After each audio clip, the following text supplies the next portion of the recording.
नमस्कार दोस्तों, मैं लाया हूं 11 अक्टूबर 2025 की 10 सबसे ताजा और जरूरी खबरें सीधे देश भर से। अगर आपको ये वीडियो पसंद आए तो इसे लाइक, शेयर और सब्सक्राइब करना न भूलें और घंटी दबा दें ताकि अगली खबर आप सबसे पहले पाएं।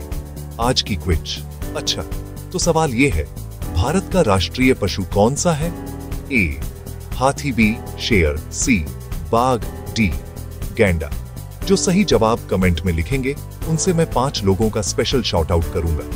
मत भूलिए, जवाब कमेंट में दें और जुड़ें। अब चलिए शुरू करते हैं। आगे पढ़िए आज की पहली खबर। राजस्थान एटीएस का बड़ा ऑपरेशन, फर्जी सैनिक गिरोह का भंडाफोड़। राजस्थान एटीएस ने एक बड़े नेटवर्क का पर्दाफाश किया है। कुल 28 लोगों को गिरफ्तार किया गया जो फर्जी सेना सेवानिवृत्ति दस्तावेज बनाकर भारतीय खाद्य निगम में सुरक्षा गार्ड की नौकरी हासिल कर चुके थे। जांच में पता चला कि नकली रिटायरमेंट सर्टिफिकेट और पहचान पत्र बनाकर ठगी की गई थी। अब बारीकी से फोरेंसिक और जब्ती की जा रही है। चलिए बढ़ते हैं अगली खबर की तरफ। यूपी में ऑपरेशन लंगड़ा और ऑपरेशन खल्लास। उत्तर प्रदेश में मुख्यमंत्री के क्राइम फ्री यूपी अभियान के तहत पुलिस ने 2 बड़े अभियानों ऑपरेशन लंगड़ा और ऑपरेशन खल्लास की शुरुआत की।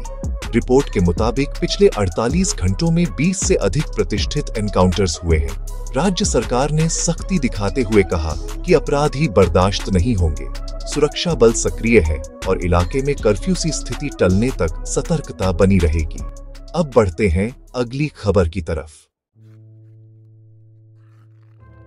अयोध्या में भीषण धमाका, 6 लोगों की मौत। अयोध्या के पूरा कलंदर थाने के पास पगलाभारी गांव में एक घर में भीषण विस्फोट हुआ जिसमें 6 लोगों की मौत हुई और कई घायल हैं। घटना में एक ही परिवार के 5 सदस्य शहीद हुए। रेस्क्यू के दौरान दूसरा धमाका भी हुआ जिससे लेखपाल आकाश घायल हो गया। प्रारंभिक जांच में यह गैस सिलेंडर या प्रेशर कुकर विस्फोट जैसा दिखाई दे रहा है। फॉरेंसिक टीम साइट पर है। चलिए बढ़ते हैं अगली खबर की तरफ। बिहार विधानसभा चुनाव 2025 के पहले चरण के लिए आज नामांकन की प्रक्रिया शुरू हो गई है। पहले चरण में 121 सीटों पर मतदान 6 नवंबर को होगा और उम्मीदवार 17 अक्टूबर तक अपना पर्चा दाखिल कर सकते हैं। चुनावी हलचल तेज है और खबर में यह भी है कि जदयू से वरिष्ठ नेता संतोष कुशवाहा ने राजद का दामन थाम लिया जिससे स्थानीय राजनीति में हलचल बढ़ गई है। अब बढ़ते हैं अगली खबर की तरफ। प्रधानमंत्री नरेंद्र मोदी 11 अक्टूबर को 42,000 करोड़ रुपए की नई कृषि पहलों की घोषणा करेंगे जिनमें प्रधानमंत्री धन धान्य कृषि योजना और दलहन आत्मनिर्भरता मिशन शामिल बताए जा रहे हैं। लक्ष्य है किसानों की आय बढ़ाना और दाल उत्पादन में आत्मनिर्भरता लाना। योजनाएं सब्सिडी, बीज समर्थन और प्रोसेसिंग इंफ्रास्ट्रक्चर पर फोकस कर सकती है। कल के ऐलान के बाद किसान वर्ग की उम्मीदें बढ़ी हैं। चलिए बढ़ते हैं अगली खबर की तरफ।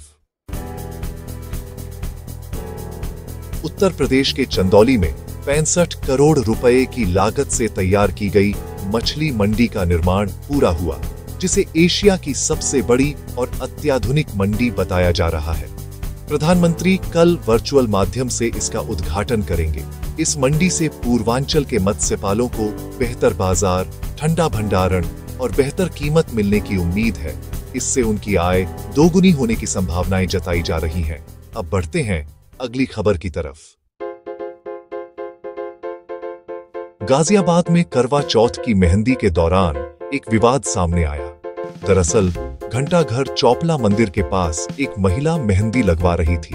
तभी एक युवक की बाइक की हेडलाइट उसकी तरफ चमक गई। बस यहीं से बात शुरू हुई और बाद में युवक अपने साथियों के साथ लौट आया जिससे पारिवारिक झगड़ा हो गया। इसका वीडियो सोशल मीडिया पर वायरल हो गया जिससे स्थानीय लोग और पुलिस दोनों ही सक्रिय हो गए।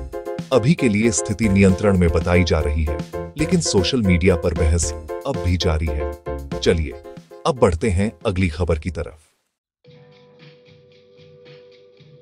मध्य प्रदेश में 74,300 करोड़ के निवेश प्रस्ताव मिले हैं। मुख्यमंत्री मोहन यादव के मुंबई दौरे के दौरान प्रदेश को यह बड़ी सौगात मिली है। इन परियोजनाओं के मुताबिक 7,000 से अधिक रोजगार उत्पन्न होने की उम्मीद जताई जा रही है। मुख्यमंत्री ने महाराष्ट्र के उद्यमियों को प्रदेश में निवेश के लिए आमंत्रित किया है। प्रस्तावों में विनिर्माण, कृषि प्रसंस्करण और इंफ्रास्ट्रक्चर सेक्टर प्रमुख हैं, जिससे प्रदेश की आर्थिक रफ्तार और तेज होने की संभावना है। अब बढ़ते हैं अगली खबर की तरफ। बिहार तकनीकी सेवा आयोग यानी BTSC ने विभिन्न श्रेणियों में 4,654 पदों की भर्ती की घोषणा की है, जिनमें junior engineer, work inspector, hostel manager और डेंटल हाइजीनिस्ट शामिल हैं। आवेदन प्रक्रिया 10 अक्टूबर से शुरू होकर 10 नवंबर तक ऑनलाइन चलेगी। भर्ती में 7वें वेतन आयोग के अनुसार वेतनमान लागू होगा, तो प्रतियोगी अभ्यर्थियों के लिए यह सच में एक बड़ा अवसर माना जा रहा है। चलिए बढ़ते हैं अगली खबर की तरफ। महाराजगंज जिले में सेना की फर्जी भर्ती का मामला सामने आया है। एक NSCC छात्रा को सेना में नौकरी दिलाने के नाम पर ठगों ने 2,70,000 रुपए की ठगी की। परिवार को फर्जी रनिंग, मेडिकल और ज्वाइनिंग लेटर दिखाकर भरोसे में लिया गया। लड़की ने वर्दी पहनकर घर लौटी तो परिवार में खुशी का माहौल था, लेकिन बाद में सच्चाई सामने आ गई। पुलिस ने मामला दर्ज कर जांच शुरू कर दी है और लोगों से सतर्क रहने की अपील की गई है। अब बढ़ते हैं अगले सेक्शन की तरफ। कैसी लगी आपको ये सारी खबरें? मुझे कमेंट्स में जरूर बताइए। अगर वीडियो अच्छा लगा हो तो इसे लाइक कीजिए और दोस्तों के साथ शेयर करिए। अगर आपने अभी तक सब्सक्राइब नहीं किया है तो सब्सक्राइब कर लीजिए और घंटी के निशान को दबाना मत भूलिए, ताकि हमारी हर नई वीडियो का नोटिफिकेशन आपको सबसे पहले मिले। मैं फिर मिलूंगा ऐसी ही ताजा और खास खबरों के साथ। तब तक के लिए जय श्री राम, जय हिंद, वंदे मातरम।